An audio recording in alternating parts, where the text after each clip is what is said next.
couple things I gotta do. Let's start looking through, see about the satellites. Let's see here. Oh, they're not satelliting anything for that. So we can go to the high ends. If I can take my filter off. So let's see if we can SATI this one. Wow. No satellites today. Alright, here we go. There's one going now, but I'm not going to be playing it. Let's see here. There's a superset here. There's one there. No, it doesn't look like we're going to get much. Alright, we'll just move into the regular stuff. So, I'm looking to play around 3 o'clock. So, what time is this one? That is at 2:30. That's not bad. It's a little high in my buy-in range, but nah, it's also got the format I don't like. So we're going to let that go. Don't think there's anything I see that I'd want to play until this 9 p.m., so let's go to the real stuff. So what are we looking for? 2:30 or 3 o'clock? We could always center around the Boski. It's a good tournament. Yeah, that's probably what we're going to do. Let's see, what's this one?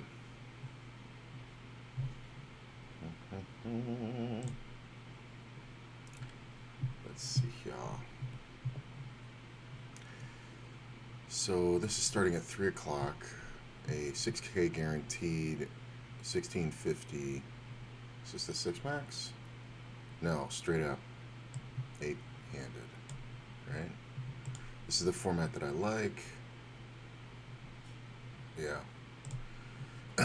So this is what we'll be going around. That starts at 3 o'clock.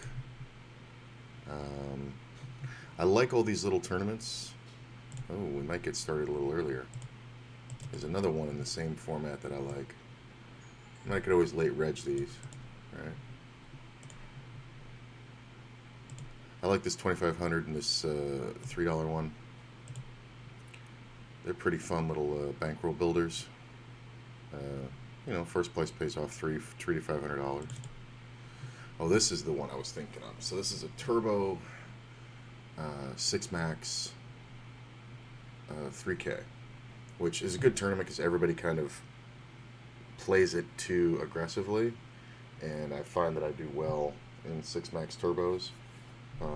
Not because I'm aggressive enough, just because I'm properly aggressive.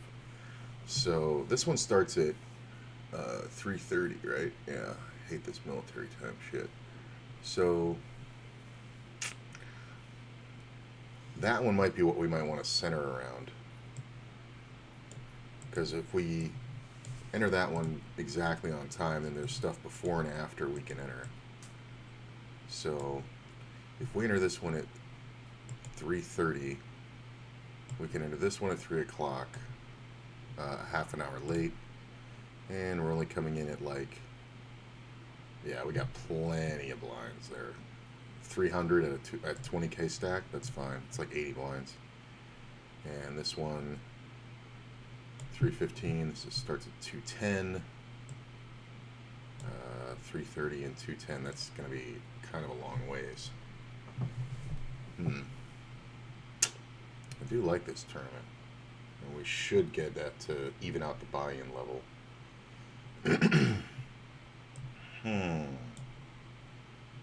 Give me one sec here, guys.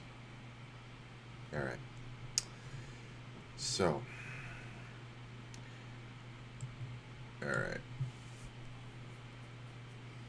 This one's kind of a late start, so if I started this one I'd be showing up 4 hours or 45 minutes late to this one, and then we'd have a half an hour till this one. If I show up here at 45 minutes late, we're looking at about right there.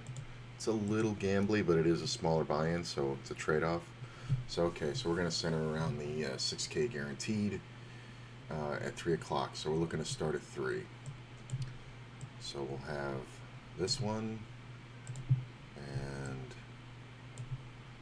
then that one at 3 o'clock, and then we'll have this one that starts at 3:30, and then we have the Boski. Great tournament, super mega long, but it's pretty good. Could also play these. That 2500 is really awesome. It starts in 3.5. It's got the same format. We could go gamble in this. So if we started at 3 o'clock here, this one starts. Oh, this one only starts at 2:30. So that's not bad. Okay. So we're looking to center around this one. I think that's the move. Yeah. So we can get 313, starts 333, 430. Yeah, so if we're playing this, we can definitely play this. Alright. We're showing up an hour late to the fat. Oh, that's a little different story. 48. It's right there. It's gambly, but it's not bad. Okay. So it'll be the fat 2500. Can definitely play that.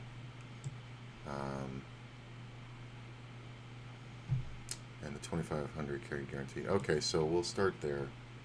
And I guess we're registering stuff at 3 o'clock. Yeah, because this is 2 o'clock start. This is a 2:30 start.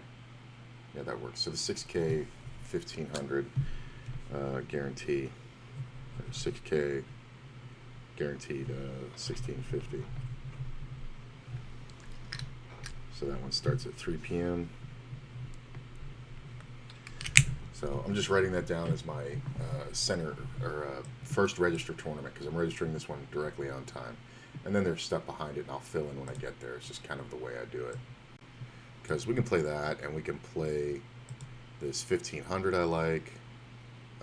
We could even go as far as playing this one. Oh, that is that one. Haha. So, okay, so we are going to go as far as playing that one. So, right from register, we have the fat 2500, the 6K guarantee, that's where we start registering, the 2500, the 1500. So, yeah, so we got 4 tournaments right there. And then about a half an hour after start, we've got this Turbo 6 Max, which is going to be the feature of the day, probably, just because I like it more. And then the Boski, kind of depending on how I feel. I might show up late to the Boski, but I don't advise it. It is a long-ass tournament. Like, you got 12-minute blinds, 15 levels. So that's what? That's like 3 hours of late reg. But you only get 5,000 chips, and the blinds go up kind of quickly. Like, not quickly, but after an hour, you're at 110. If this was 100, it would be a different story, but that kind of really matters. And after 8 levels, you're coming in with 25 blinds, so it's kind of a rough one if you don't get there right away. There's some good points to gamble to it, but I figure if I'm on the computer, I might as well play it. Like, there's no point in waiting just because I might be bored. So that'll be the focal point, the 6K 1650, right? That's this one? Yeah. 8 max. Okay, so we got that all set. Let's see here. All right. Let's do some hand quizzes. Just log into this. Let me get this off the screen. I don't know why that's even over there. I don't like my chat on screen. Hey, good morning, Hab. That's funny. I just removed the chat off the screen, and you're here. How you doing, buddy? Well, you missed all the boring stuff where I planned out my day. 3 p.m. I'm going to be doing the MTT stream. So here we go. Let's play some quizzes. It just kind of gets my brain going.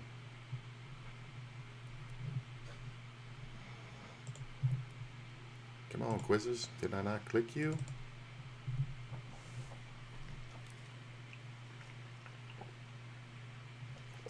How you doing, Hap?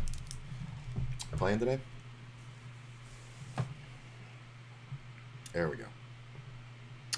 This is one that I wanted to do yesterday. Let's do it. I think we'll stick with Jonathan Little ones on here. I mean, there's a lot of great coaches on here. I mean, Matt Affleck and Gripst and all these guys are great. It's crazy. Assassinato. All right, let's play it. Hang on. A pre-flop raise to 1,000. If you remember my previous quiz, Hang on.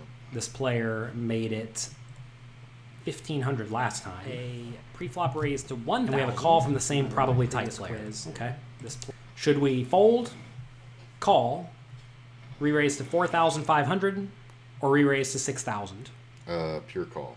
We got a tight aggressive guy here, a tight guy here, and a loose splashy guy here.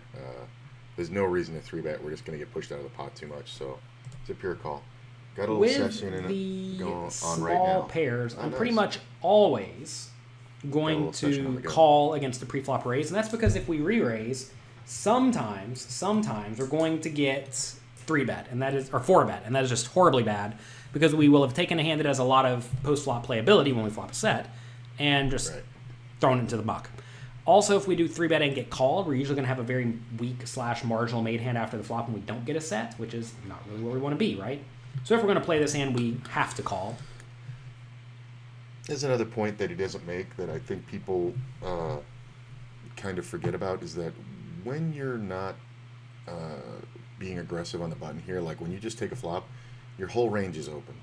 So if it checks to you, you can bet, pretty much range in a lot of the tournament levels I play and win the pot. You can even just bet like 20% pot a lot of the times and just take it down because you have the best position and there's no expectation on your hand. If I had to 3-bet it, I guess I'd go for 4,500, which would be 3 times the last bet plus any additional money in the pot. But this is a scenario where I'm literally calling every single time. I cannot remember the last time I 3-bet a small pair in this scenario. Flop comes 6-5-2. We have the set.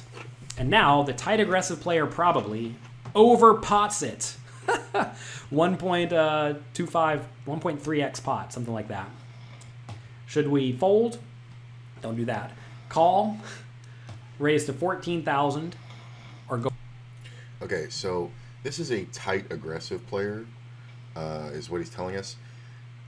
It plays differently at the lower stakes. So if I see a player betting 6K into 4,600 in an online tournament, even with one player behind, it depends on the size of his stack. So he's got 70 blinds. He wants to get it in. I'm going to let him, and I'm probably just going to make a raise. Although I think playing live, it can be better depending on the size of the buy-in, but this is a 10K live tournament. I feel like the play here is just a call. There's nothing really going on with this board that we're afraid of. Like somebody has 3s or 4s, I guess they can gut shot it. But I think the better play for this scenario is probably just a call. So I'm going to go with that. Well, sets are great. The question here becomes, what does our opponent's range look like? Do we think it is going to be mostly just random unpaired hands, or do we think it's a lot of good, strong overpairs? So as you think your opponent's range is mainly just good, strong overpairs, you should be much more inclined to just raise. And the question becomes, how much should you raise? In reality, I think you should probably just go all in. I know that may sound like a gigantic raise size, but if you tell me this opponent has an overpair and they only have 28,000 left, are they really going to make a big fold with an overpair against me, who is probably playing a lot of pots, given I have a pretty good amount of chips? And I think a lot of people just don't fold overpairs, so I definitely think raising is viable. The problem with making a small raise, like 14,000, is that while it may price our opponent in with their overpairs, it also gives our opponent amazing odds to draw if they happen to have the random 8-7.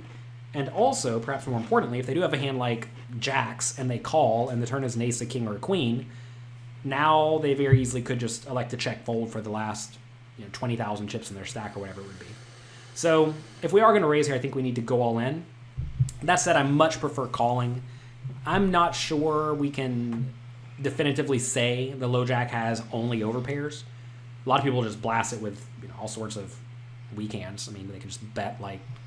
Yeah, that's a live tournament thing. You'll see guys who this bet online would mean an overpair, like jacks or something like that, a player overplaying it. But live players will just like go crazy with ace king and ace queen and king queen, and they'll just bet like monstrously with no hope. And if they hit their pair, they're just going broke every time. And in those situations, the call is better, I guess, because you still have this player behind who may have something. He may have something he wants to play, and we can stack off a bigger stack. King, queen of clubs or something. Again, it's hard to know what's happening in this hand because I don't recall playing this hand at all. It's happened a year ago or something like that. So given it happened a while ago, I don't remember the exact scenario. But in general, I think this is a spot where the most important thing to do is to figure out what's our opponent's range look like. If it's all strong hands, you might as well just rip it in and try to get paid. And if it's some hands that are drawing dead, that are like king high, queen high, ace high, etc., then you should be much more inclined to just call. But I typically just call in this scenario because whenever you have the super nuts like this and the pot's already pretty big, or at least will be big enough to where you can easily get the money in by the river, you don't need to raise to build the pot, so you'd rather just call and see what develops. Turns at 2, we have a very, very good hand now. Opponent checks. It's a bummer. Should we check, bet 3,000, bet 8,000, or bet 15,000? I think it's so nutted right now, and our hand can be anything. I think it's a mistake to bet here. I think if you're going to bet, I just think it's a mistake. I don't think. I think the only way to bet here is to be convinced this player has an overpair and try to come off semi-weak bluffing, betting like 8,000. Betting 3,000, I think, looks too strong because it's just like it's crying for a call. So, but I think in this exact scenario, we just have the board so locked that let's just go ahead and check. This is a tough one because when the opponent checks a turn, I have to presume they don't have anything all that great.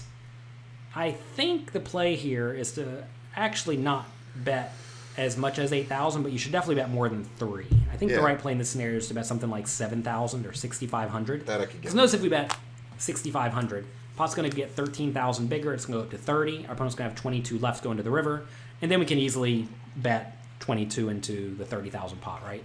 So I think 22 or 6,500 here on the turn could easily make our opponent think they have to call with ace king, especially if it's a diamond hand like ace king or ace queen of diamonds. That said, of the options I gave you, I definitely like 8,000.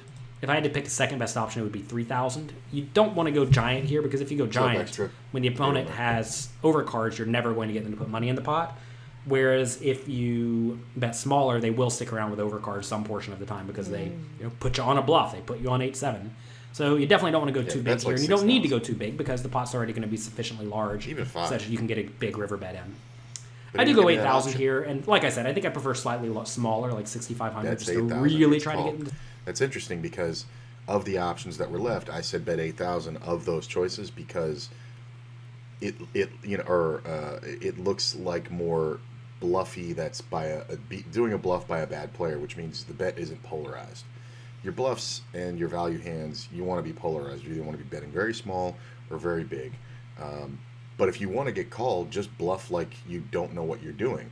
I used to make this mistake years ago all the time where it was like, well, 8,000's a lot. Well, not in relation to the pot. In relation to the pot, that's not a lot. So if you're bluffing here and you bet the 8,000, it looks like you don't know how to bluff. It doesn't look like you're going for value. It looks like you don't know how to bluff. I rarely think of a bet on anything as, well, I want to get called here, so here's what I'm going to bet for value. Honestly, the river's the only time I do that, and that's if there's very little action. Most of the time, if I'm betting this, I am trying to get called.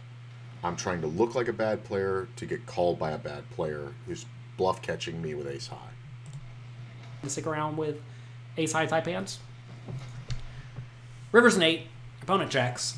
Should we check, bet 8,000, bet 16,000, or go all in? There's absolutely no reason to check.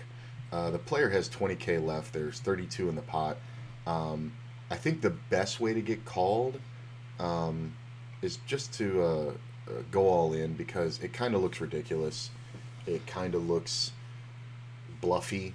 That being said, in an online tournament, you might get away with betting the 16,000 and getting called, because we're trying to get called, right? Because the player, there's a thing online where if you bet less than this player's stack and they raise, you now get to fold and save face, right? So if you bet, all in and he calls, your bluff is just shown, and people think that you're trying to not be embarrassed. That being said, I think most of the time I would snap go all in online. Live, I would probably do the same. I'd know where his chips were, and I might play a live move where I'd bet the 16,000 and then go, after I bet it, go, how many chips do you have? And then when he says 20, I would go, like I would make a face like I didn't know it, or something like that. I've had that work a lot of times, and had the player shove on me, and then just rolled the nuts on him. And because even if they think like, did he want to bet my whole stack, or did he not think I had as much or whatever, that move works better betting 8,000. But I'm gonna say go all in. I think that's. I mean, he has less than 1-to-1 SPR. He's got like 0.5. So, his stack to pot ratio is very low. So we'll just go all in and see if he can make a hero call on us with ace high, or he might even have like a pair of, 7s or 9s. He could have just spiked the 8 on us, but I kind of doubt it. He did over bet the flop, so that's kind of a tip. When somebody has an overpair that's very vulnerable, they will overbet the flop, and then he's pot controlling on the turn. Although I think if a player is that bad to do that on the flop, they just keep going on the turn. So, yeah, I'm going to say go all in. This is a neat spot. I think really the only option is to go all in, given the opponent has a 2/3 pot left. However, I will say, in specifically the World Series of Poker main event, or in any other event that you can tell that your opponent really cares about, like maybe it's the main event at your local casino that takes place once every year or once every quarter or something like that, and your opponent satellited in and they really don't want to go broke. In that spot, or super low buy-in live tournaments. $60 tournaments, players are so precious with their buy-in, it's fucking ridiculous. will find some people make very, very big hero folds. And if your opponent is the least bit inclined to make a hero fold for all their money, but they will call 16,000, which is basically all their money, you should probably consider betting 16,000. Now look, in practice, I go all in this scenario virtually every time. However, I could certainly be convinced that non-all-in is better in exactly these main event type scenarios where your opponent really doesn't want to go broke, because nobody wants to go broke in the World Series of Poker main event. That said, if this guy does have jacks and I bet 16,000, he's probably not folding. Whereas if I go all in, there's some world where he folds some portion of the time. So I like an all in. We're not trying to bet small to try to get called by ace high now, because if he has ace high, he's probably going to fold any bet. We're not worried about being beat by an 8 or pocket 8s, right? Stanley. We're beat. That's okay. And I did go for the all-in in this scenario, but I definitely think that a small bet size should be considered. This guy does fold, though, so who knows what was going on in this hand. Maybe he actually did just have ace-king, or maybe he had a flush draw on the turn. Not really sure what's going on, but kind of a bizarre hand. I really didn't expect him to fold, yet he folds. So clearly, either my bet size on the river was atrociously bad because I should have bet smaller, or my range analysis was way off. It's always fun whenever it becomes clear that you made some sort of an error in your analysis. That said, understand that just because your error or your analysis was quote-unquote wrong this hand does not mean that it was wrong across the board, and I think the way we played this hand is certainly fine. Besides, perhaps a smaller turn bet would be a little bit better. Yeah, I agree with all that, obviously. I think he's right. I think if you do anything less than go all in today's game, I don't think you get called, because the other player is going to be like, why did he bet 16,000? Like, you could bet 8,000, I guess. Maybe you called like by the ace high, just trying to look like you're trying to push him off a chop. But yeah, I think it's fine. Let's just jump right to the next quiz. I don't even know what it is. Let's see here. In this hand, you're in a $30,000 guaranteed tournament with a $55 buy-in. You have Queen of Spades. Okay, $30,000 guaranteed, $55 buy-in. I played this a couple days ago, a tournament like this on ACR. I satellited in for $5. Busted on the bubble. That was fun. Aces. What are you gonna do? So we're out of the big blind. There's been a min raise out of second position. Pretty standard, I think, at this point in the tournament. Called in the hijack, small blind folds. We're here. let's let him talk it out and see what we do. We only have 3,600, so we have, what is that? Like 8 blinds behind. We have almost 10. We have like 9.5 blinds total. I already know what he's going to ask, and I'm going to go ahead and let him talk it out. This is Matt Affleck, by the way. He's a fantastic teacher. If you have problems understanding simple concept that's technically more advanced. Holy shit, Flippa lives. What's up, man? What's up, positive dude? How you doing, bro? Exclamation point name in the chat. You'll see why I changed the name. So let's let him go ahead and tell us. 10 of clubs in the big blind. Under the gun +1 is a 27-18, which means they're playing 27% of the hands and raising preflop 18% of the time. Hijack here, that just cold called, is playing 18% of the hands and is raising preflop 14% of the time. Your stack is 3,633. Blinds are 100, 200 with an ante of 24. Here, would you like to fold, call, raise to 1,000, or move all in? Well, I'm never raising to 1,000 because I don't think even that's enough. I think they gave it away. I think if you're going to raise here, you have to make it... First of all, you have to have a bigger stack. And second of all, I think you have to make it like 12 to 1,400 to make an effective squeeze. A lot of times I'm going to jam here because with 10 big blinds and a loose player, this guy's loose, I'm going to go ahead and try to take the pot away. This player is a tight player, or reasonably tight, like he's tight aggressive, obviously. So when this player folds after we jam, he's going to fold the majority of the time, but he can also have hands like 9s that can call us. He has a pretty good size stack. And this guy's stack is getting very low too, so he might just be on a fuck it range where he's just like, fuck it, I only have this many chips left, and I'm going to go ahead and just get it in. So I think in this specific case, I like calling better, trying to hit a little something, and then maybe doing a stop and go on the flop where I let somebody c-bet and then jam on them. But I'm going to go with call in this very specific case. A lot of times this is a jam. We're just going to call here, and we'll discuss why that is at the end of the quiz. We'll discuss each decision. So we call, and the board comes 3, 4, 6. Here, would you like to check, bet 379, bet 758, or bet 1,137? This is one where this board, oddly enough, favors the big blinds range more than the other players. Like if they don't have, if they didn't start with a pair, they probably ain't got one now. I'm the most likely guy to have one. So I'm looking to do something kind of funky funny here, where I check and then check raise or float it and play the turn to steal. So I'm going to go with the check. We check here, and it gets checked around. The turn is the 5 of spades. Here, would you like to check, bet 579, bet 879, or bet 1,198?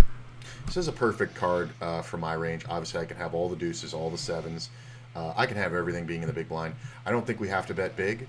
I think it's a scary enough board that we can bet 1/3. That being said, I don't know what he's setting up, so I'm going to go ahead and go with what I would do. I'm going to bet 1/3 pot and just try to steal it by flicking a bet in. That's reasonable. I can definitely have all the 7s, and trying to get my money in, I would bet small. So let's do that. Let's just break down this entire hand. Pre-flop. Noted, I got full points. 30, 30, 30, right? I got 10, 10, 10. So full points here. Now he's going to go back and explain the hand, and let's see if I said everything that this world-class, multi-million-dollar winning player said. You have enough equity here that to call 200 to win another 1,500 immediate and to likely double through if you hit. Absolutely. You can go ahead and call. I would really recommend against shoving all in here because the initial person was a 27-18, which meant they were playing 27% of the hands, but the preflop raise of 18% isn't that drastic. And the fact they're opening from earlier position does make it a little more likely they have a good hand. So shoving Queen 10 offsuit here and giving them a great pot odds price to call you when they likely have tighter ranges here, not terrific. The cold caller also kind of calling you from an earlier position than, say, these positions, and also is fairly tight themselves, could possibly have a really good hand. But the good thing is big cards when you're short stacked they're a little bit better to have because if you make a really good top pair and you're just getting a terrific pot odds price or you have so much equity versus most wide enough opening ranges that as long as you don't fold with a shorter stack, you should be okay. So let's just go ahead and call here. Now when we call, this board completely bricks us. If you said on this board lead out, if you said 1,137, that's probably the most likely to work, but I still wouldn't even gamble against that. I don't even see in these super big tournaments with tons of runners, I don't even know if you're folding out like an ace-queen or something like that. So I generally recommend on these very low card boards and multi-way pots, you don't donk lead here and try to bluff. Now on this turn is very interesting because they both check on that board. Now it's very unlikely they would have checked 7s, 8s, 9s, 10s, jacks, queens, kings, aces, because if you don't like that board, what board do you like? They could be pot controlling, let's say like an ace-3, an ace-4, an ace-6, but all of those hands hate that turn. You would even expect like a 5 to lead on that flop. Most of the time when they check that board, it's like, okay, it's a multi-way pot, I missed, but it's possible I'll get a free card with my overcards. Your overcards do not beat their overcards. If they have a king high or an ace high, that beats you. But at the same time, if they check back a pair, and it's most likely a pretty mediocre pair because a lot of overpairs would go ahead and fire in, especially the weakest overpair here is 7s, but 7s even has a gut shot. You're pretty much only worried about like 2s on this board because ace 6, ace 4, ace 3, really likely they're folding at this point. And if they had like 6-5, you would have expected to see a bet, or 6-7, even possibly you would have liked to have seen a bet. So it's very unlikely anybody has anything. And you don't need to bet much here because any bet you do from this stack size is going to look very strong. You're risking 579 here to win 2,095. So if we bring out the calculator, 579 to win 2,095. Your bet here needs to succeed 27.63% of the time, but all that means is that your gambling is, on average, this bet will work 3 times out of 10. You would even like a little bit more than that, let's say 3.5 times out of 10, just because you're so short stacked and your chips are a little bit more precious than the chips they have, but in the chips you stand to win. But also, chipping up is very important when you're short stacked. I think it's very likely you're going to get folds here north of 40% of the time. So I really would recommend leading out here. And we did get 2 players to fold, so that was nice. It's always good when you've got a concept so down in your head that you can recognize a situation that's pretty common that people miss. I remember learning this dynamic about a year ago. I guess it was right around the start of quarantine, so a little over a year ago. I was just kind of like getting back into playing full time, to cover me through quarantine before we got any help. And I was building up, and I started noticing these spots. I think I saw one player do it, and I kind of tanked the tournament that I was in because I wrote it down, took notes, looked at it, and then I was like, what the fuck? And then I went on the training site and I started looking for issues with this spot. And I spotted some junky hand, and I believe it was Matt Affleck who, I think I'm remembering this coach's name right, I'm pretty sure. I think it was him who was talking about this exact same spot. It was a little different. It was like a 4-way pot, but it worked. And I literally the next day did it the first time I saw it and every time, and I don't think I failed on it once. And it must have come up. I played probably 800 hands over like 4 tournaments or 5 tournaments that I was playing at that time, maybe even 3 tournaments. But I played like 800 to 1,000 hands in that, and it must have come up easily 20, 25 times, and I think it only failed once. And when it did, all I had to do was bet again on the river, and I took it down. And it was just because a flush draw had come off in this almost exact same scenario. The river bricked the flush. I reasoned out that the player might have called me with a flush draw, and I had to bet again. So on the river, I just bet, I just jammed it because I only had a 1-to-1 stack to pot ratio, and I took it down. So this is one of those moves that's really valuable that you really want to use and exploit, and a lot of people miss this one. I like it. So let's do one more. Oh, this is just back to quizzes. I can't do the next one. This must be the last one in the thing. So we'll go back to the quizzes, and we'll pick another one. How are you guys doing? Nobody's talking, but I get it. It's early. It's a wake up with me, so I understand. Yeah, that was the last one. So what else do we want to play? Here's an $800 tournament, the Venetian. Not really, doesn't really pertain to my world right now. Let's see, there's a tournament here, Faraz Jaka. Let's do another Jonathan Little. His are always good. I find that of all the coaches, because Jonathan Little plays so GTO, you can apply what he says to any tournament format. Some of these things, like this Venetian 800, I feel like it's a live play tournament with a upper mid-range buy-in. I'm listening, new to poker. Well, that's cool, Dat. I appreciate that, man. I'm glad that you're new, and I'm glad that you found me, because hopefully, and one thing I try to always present and always try to like be that way, is that I'm going to give you one of the most valuable lessons in poker, which is don't tap the glass. Now, don't take this as an insult. You ever see somebody playing live where they win a hand and the guy that they played against thought he was good, he rolled over his hand, and obviously he wasn't good, right? He had like second pair or something. And then you'll see the player who beat him for all this money go, ugh, horrible play, and he'll take the guy's money and insult him. So you do two things there. One, you're a dick.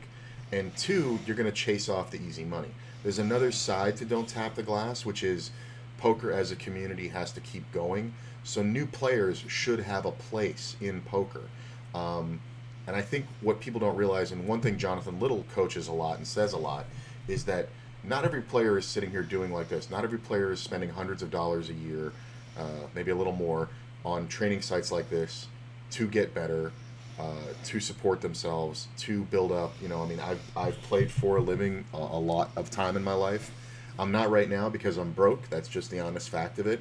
And I don't want to discourage new players. I hope to encourage them. So I'm kind of glad you found my stream, really. Obviously, I'm glad anyway, but I'm glad you found the stream for that reason, because I would hope that we can foster a love of the game, which kind of I have. I've always had a love of it since I started playing when I was a kid, like 8 years old with my grandma. Because seeing the game through your eyes helps me.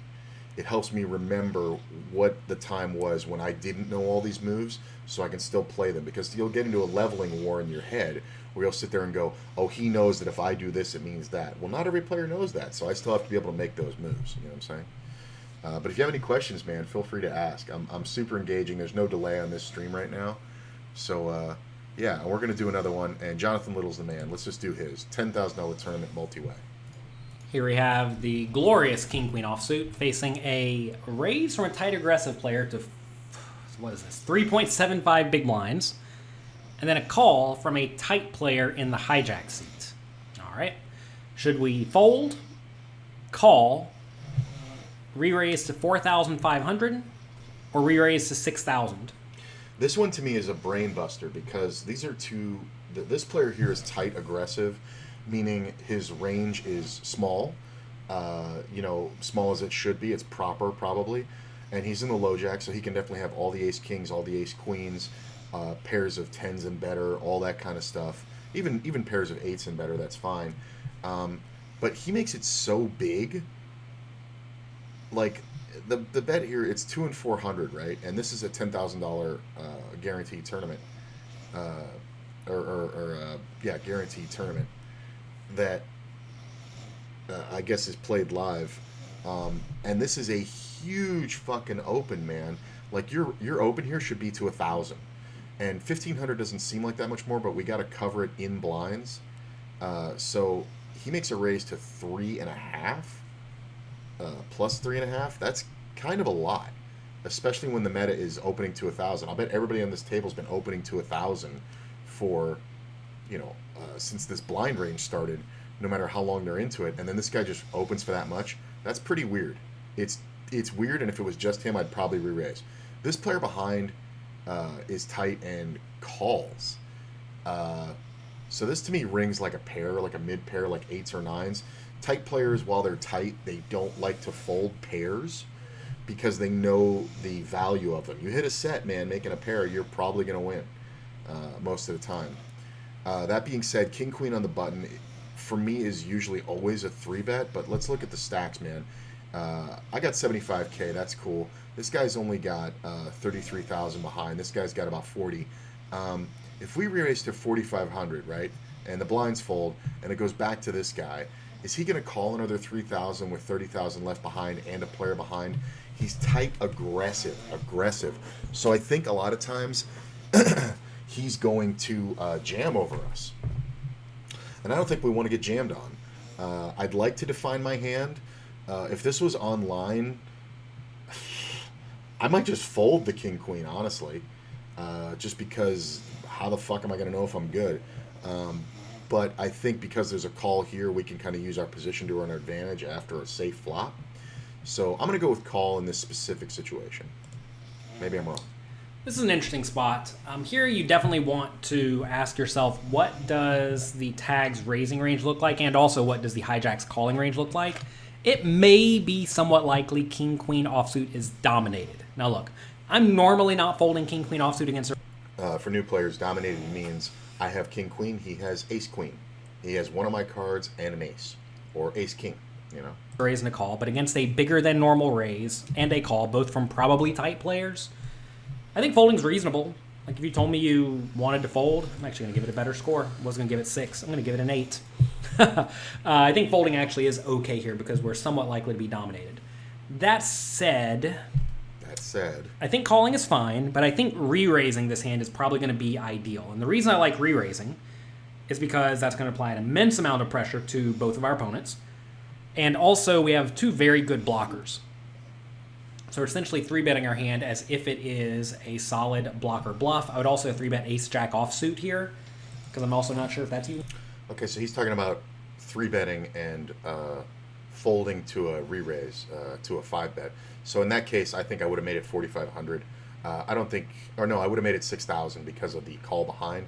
So it's a big risk, but basically you're looking to take this one pre-flop, I think is where we're going with that.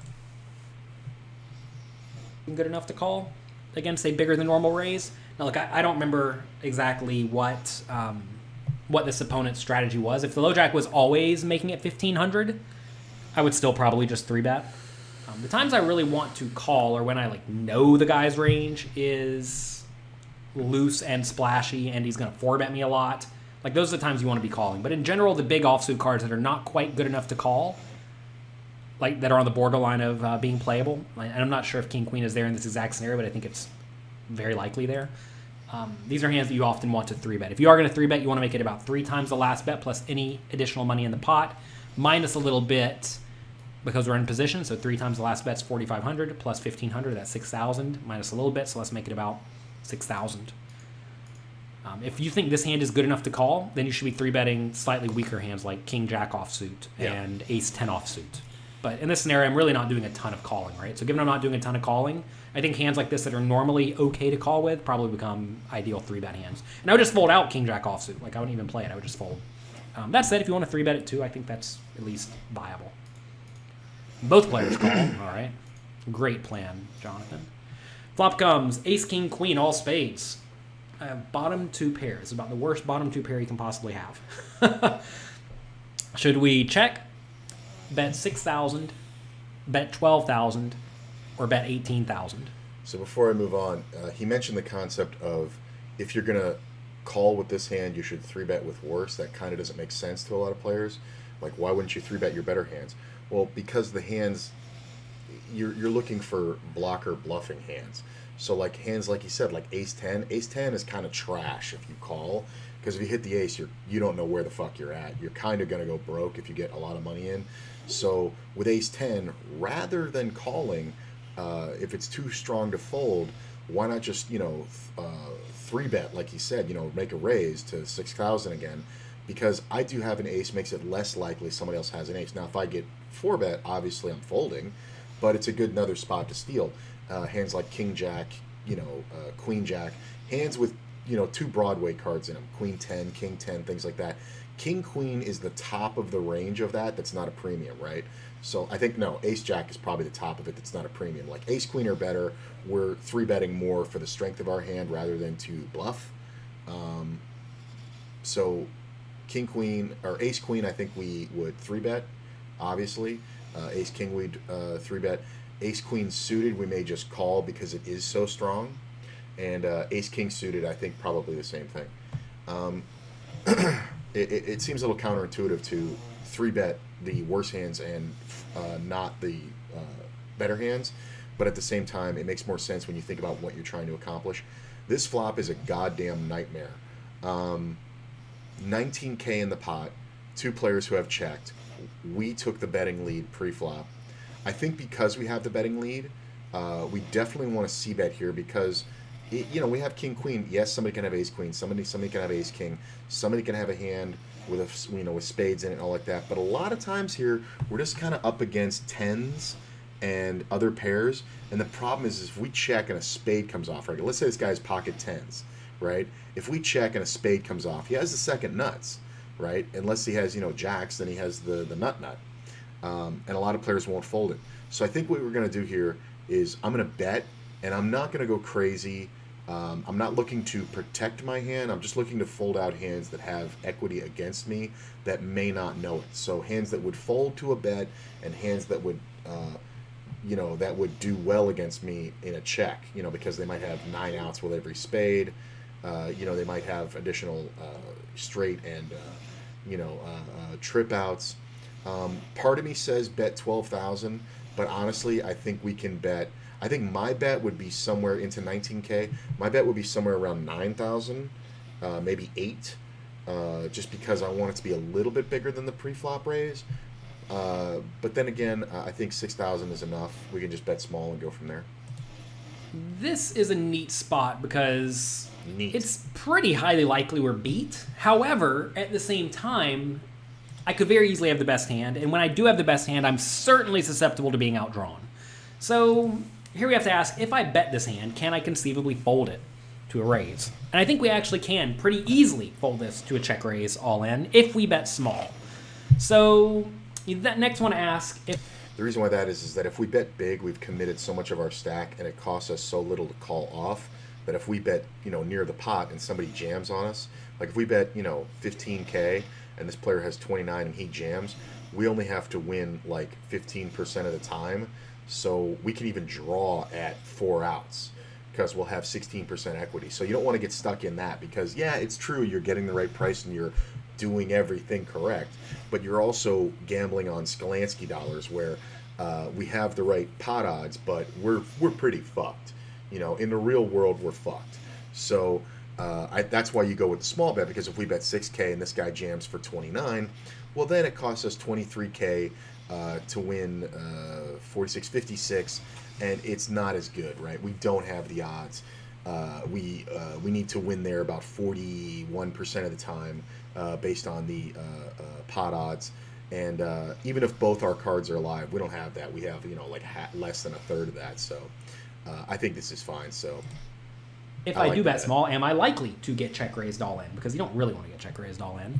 And I think against 2 people who are probably on the tighter side, I think it's actually somewhat unlikely that we get check raised all in. So given it's somewhat unlikely we get check raised all in, unless they have a very strong hand themselves that beats our king queen, I like a small bet. That will get our opponents to fold out under pairs like pocket 9s with the 9 of spades, which would clearly be a great success because 9s with the 9 of spades has solid 35% equity or whatever it is. Also, our opponent may fold out a hand like ace 5 of hearts, which is fine. That hand has some equity. And I think our opponents probably will jam it with mostly better hands. They may also call with hands like ace with a jack of spades or 10 of spades, but that's fine, right? I mean, they're not going to fold, but also they're not going to raise us, which is good because you really don't want them raising in this spot. So in the ideal world, it goes small bet by us on the flop, and then either they all fold or like one of them calls. We'll check turn, check river, probably win, assuming the board runs out nicely. You don't want to bet big, though, like, say, 12,000 or 18,000, because then we can't really fold if our opponents shove, because then we'll be getting just amazing pot odds, right? So really the only viable option if we are going to bet in this scenario is to bet small. I don't love checking on this flop because if we check, that just lets both of our opponents realize their equity for free, and there are tons of bad turns for us. And we also don't even necessarily know what they are. Like, say our opponents do have pocket 7s and pocket 9s, right? You wouldn't really expect a random 9 or a 7 to be bad for you, but on those cards you actually lose. Opponents could be sitting here with any spade, right? Any spade's bad. They could have an ace. Any ace or whatever their kicker is bad. So we really have no clue what we have to fade on the turn. And when that's the case, very often you would prefer to just bet, especially if a lot of those hands will fold out. And I do think that's probably going to be the case in this scenario. This time would be bet, though, and they both fold, so they must have just both had nothing. And, sometimes they have nothing. Yeah, that's the interesting part. Like, if somebody has pocket jacks here, right, with the jack of spades, if we bet the flop, they're not going to raise us because they're going to know their beat. And they might know that the only card they can hit is the spade. Like, they don't even know if the 10's good, right? So if we bet here on the flop and the turn's like a 4, it's going to go check, check again. We're going to check. And that's very reasonable to do, even with ace, king, top 2 pair, because we don't know what's going on. And then when the river comes off and it's like a red deuce, and there's only these 3 spades, are they really going to turn a pair of jacks into a bluff? You could if you had specifically, jack with the jack of spades because you have the nuts, but what hand, or the nut blocker with the jack of spades, but what hand has the jack of spades in it that doesn't have a flush? Like, this is the stuff where I make hero calls, because, like, the hand that raises, right, that has the jack of spades in it is ace-jack, right? That's it. If this player raised with ace-jack offsuit, which is kind of not expected for a tight aggressive player, and he gets 3-bet, if he does decide to call that raise pre-flop rather than jam it, if he thinks I'm just fucking around, I don't really think he's ever going to turn his hand into a bluff because he has enough equity with an ace. Like, I could just have pocket 10s and make that 3-bet. I would absolutely do that. If I had pocket 10s with the 10 of spades, I don't think I'm c-betting this flop because I want to draw to the flush. I want to draw to the straight. My hand has value, and I don't want to get blown off a hand that I could have won when a deuce of spades comes off, right? So the only hand that this player would turn into a bluff is ace-jack offsuit with the jack of spades, meaning he doesn't have a flush, meaning he has 1 pair of aces, meaning I win. So that's the other reason why you want to check the turn, is when the board runs out clean, if they call the flop, like, deuce of diamonds, 3 of clubs, you can then pick off a nice bluff.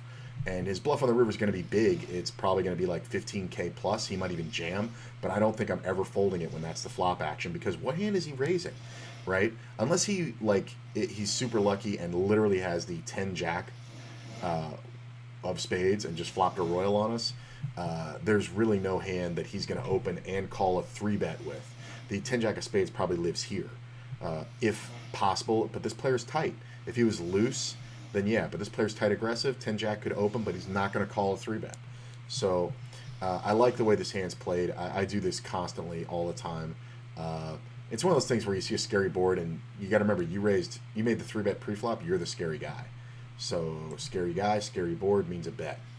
Hey, what's up? Quick question now. How you doing, man? I haven't seen you in forever. The Scapegoat. What's up, buddy? Oh God, I remember you. How you doing, bro?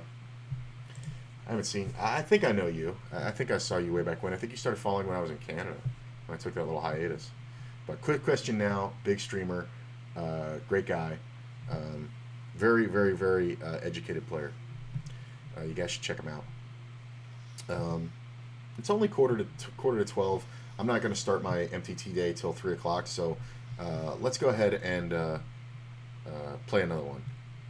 Let's just jump to the next one. I don't even know what it is. In this hand, you're playing a $55 buy-in, 30K guaranteed tournament. You have ace-queen under the gun. Your stack is 4,325. Blinds are 30-60 with an ante of 7. Do you want to call, raise to 180, raise to 167, or raise to 197? Matt Affleck again. We're going to give our answers, then he's going to review the whole hand at the end. I like that style. Good to see you two, Quick. I don't know why I never just called you Quick. Everybody says Quick question now, but what's up, Quick? You ever see Harlem Nights? You're Eddie Murphy's character. Yeah, great to see you two again, man. I was lurking your stream last night. I think I tried to host you, but I fucked up the command. I always fuck up if it's /host or host/. So I don't know. But I think it's slash host, right? Then the name. But yeah, man, it's really great to see you. Yeah, I was out of it for a long time. There's commands in the exclamation point commands. It's all written right there as to why I stopped streaming and stuff, and why I changed the name and everything else.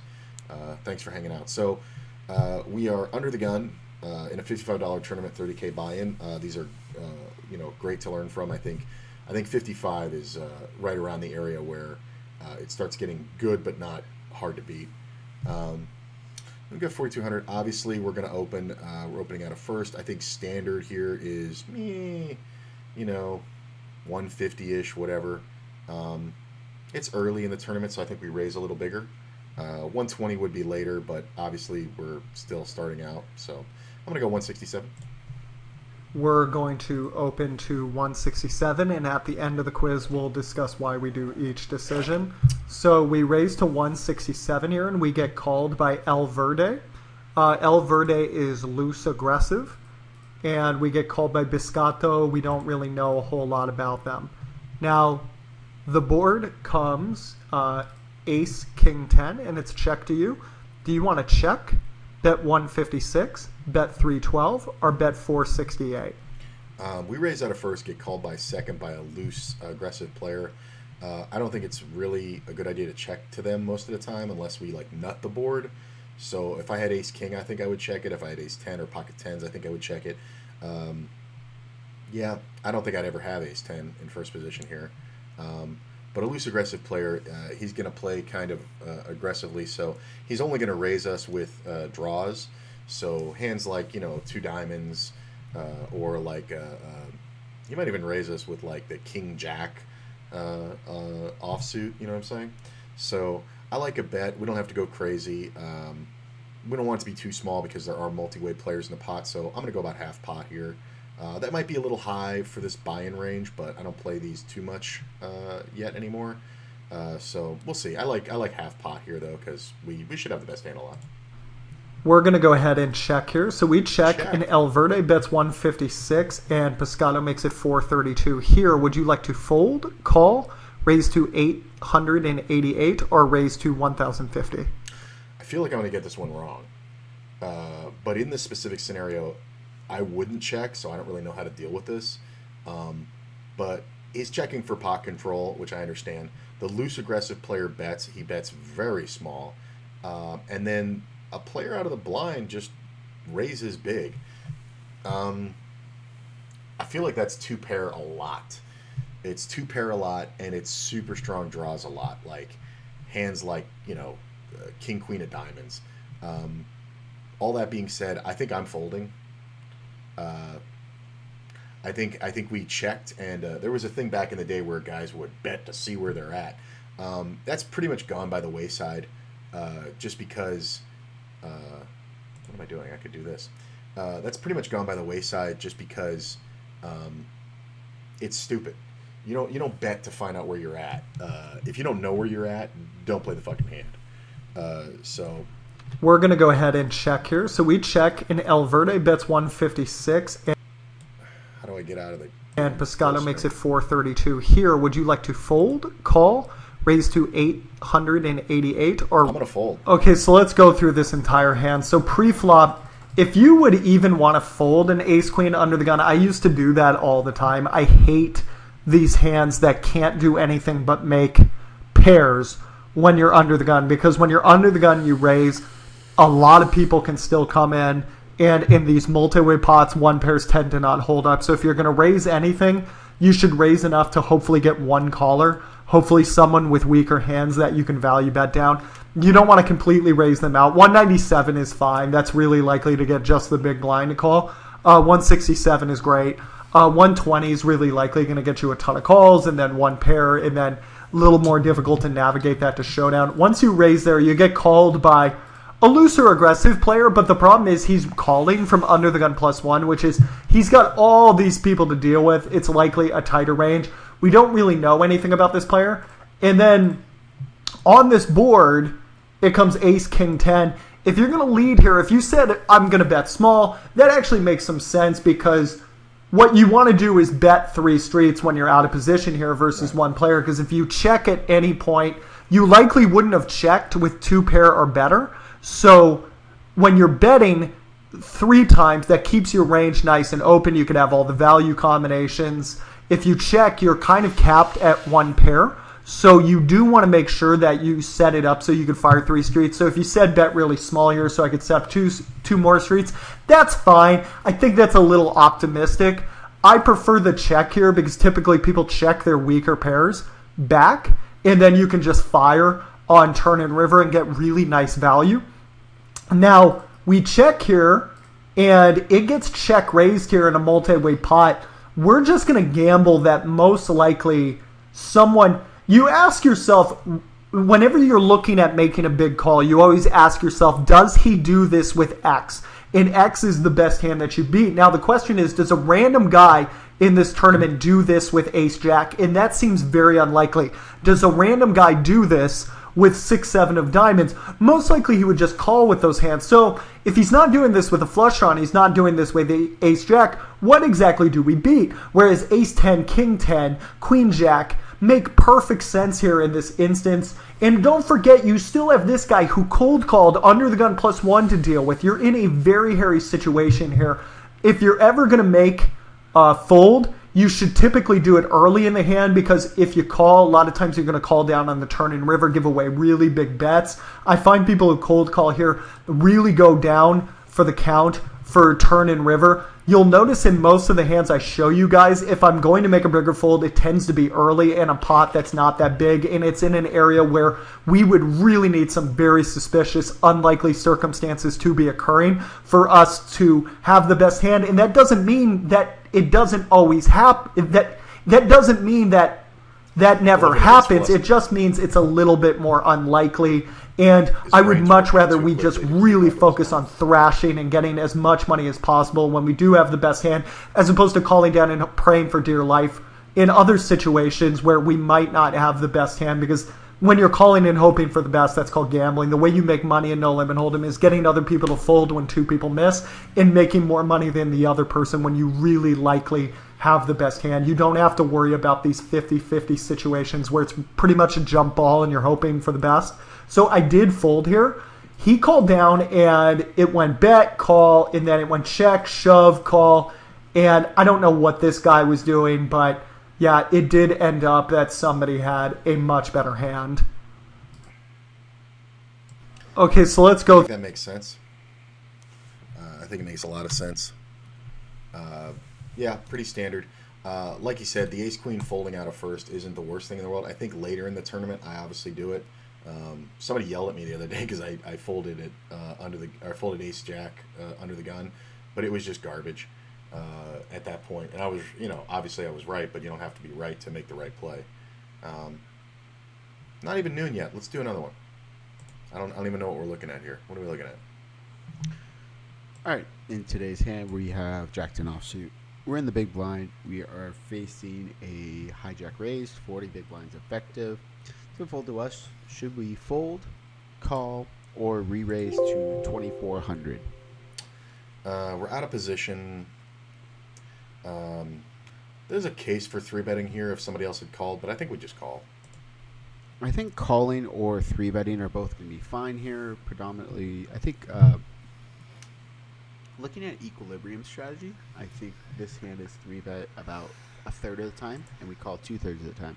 And the reason why we want to 3-bet this hand is the hijack range starts at like offsuit 10s that they're opening, and we get a lot of folds from hands like King 10, Queen 10, Ace 10. We can get a lot of Queen Jack, King Jack offsuit. A lot of dominated hands that fold. Our hand plays all right if we get called. We can flop some top pairs. Let me know if you guys are enjoying this format. Reasonable hand to 3-bet, and people probably don't 3-bet here enough. And also, that makes me like 3-betting as well, because I think people will fold too much to your 3-bet, which is also good. But calling is the predominant option, but this should definitely be in your 3-betting range. I do call. Queen Jack full rainbow. We're never going to have a leading range on this flop, so I'm not going to ask that question. And we face a third pot bet on this flop. Nice. Should we Thanks, fold, Stanley. call, raise to 1,250, or raise to 1,800? like you said, there's no reason to lead right here just because we don't gain any information. The three betting thing for me, I don't. For me, three betting hands with they're great blockers that actually have value, like Jack 10 out of the big blind.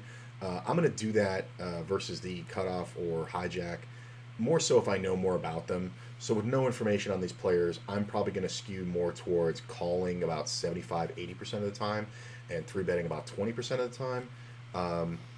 That being said, if this player was known to be loose, I'm going to three bet any two Broadway cards against him, even 9 and a Broadway card against him, or hands like 9-10 or any ace or any suited hand that's worth playing, down to queen suited, jack suited that connects like jack 9.